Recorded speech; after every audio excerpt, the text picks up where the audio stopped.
It may be squalid and zombie-infested, but Dying Light's city of Haran isn't a depressing wasteland. It's a vibrant, ambitious, open-world playground.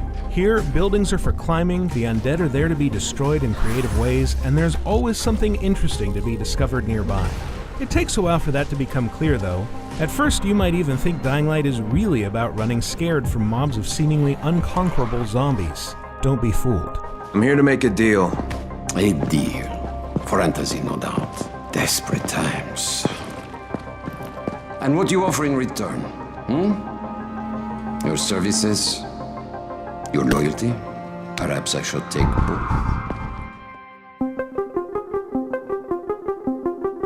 Yes, it's a struggle to survive in Dying Light's early hours.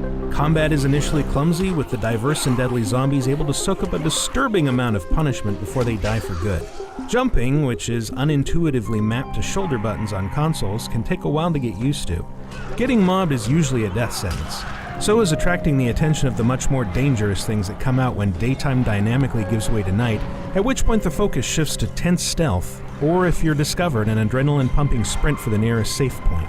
Before long, though, you'll build up a skill set that turns your rotting foes into objects of fun, letting you vault across their shoulders, quickly slice them apart with dramatic slow-motion kills, or trick them into gathering around explosives. Even nighttime becomes more of an opportunity to raise skills faster thanks to increased XP gain, rather than a period of sheer terror. It all feels great, too. Once you adjust to the controls, Dying Light's first-person parkour becomes natural and fluid, and weaving high-speed paths through its decaying slums and picturesque old-world buildings is so much fun that I almost didn't hate the lack of a fast travel option. Combat, meanwhile, gets increasingly satisfying, although it never loses all of its awkwardness.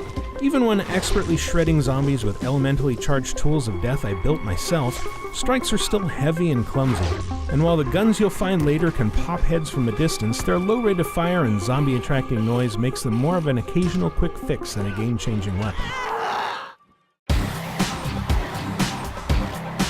Finishing the campaign took me more than 34 hours with a 68% completion rate. The story is serviceable enough, but the most surprising thing about it may be its lack of surprises. Dying Light plays it pretty straight, with little nuance and few hidden agendas from its interesting but underdeveloped characters. Look, Brecken, the last thing we need is for you to go back out there. We can figure out another way without jeopardizing you. Right, Crane? I'll go.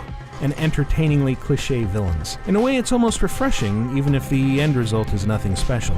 A big chunk of my time, though, was spent on detours into side quests, which are where the storytelling really shines. Taking on one of the many requests from random survivors might lead to something ordinary, like a fetch quest or a hunt for a specific target. Crane, that dynamite of yours, I'm making it into an anti-personnel bomb. It'll mow down the infected like a harvester. I'm going to combine it with firecrackers and a load of shrapnel, but I'm missing a few things. Starting with a suitable casing. A battery from a truck would be perfect. More often than not, however, they're multi-part adventures with their own short storylines which frequently escalate into something lurid and creepy. A search for a missing person, for example, might turn into a hunt for progressively more unsettling clues in a seemingly abandoned apartment building, and a routine rescue mission might turn out to be a trap set by a conniving madman. These are some of Dying Light's most memorable moments, and they make exploring its world even more rewarding.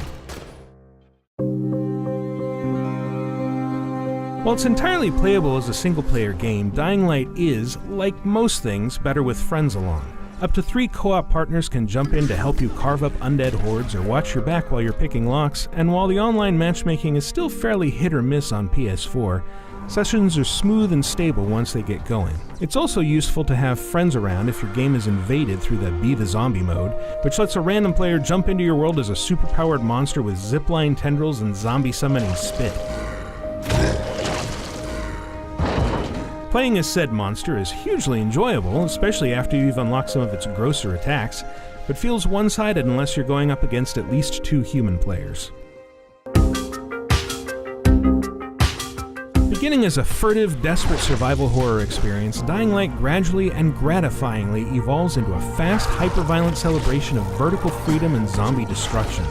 Its main story is unspectacular, but the memorable side quests and sheer fun of exploring its world do a fantastic job of offsetting that, making Dying Light one of the most engrossing open-world games, zombie-infested or otherwise, I've played in a while.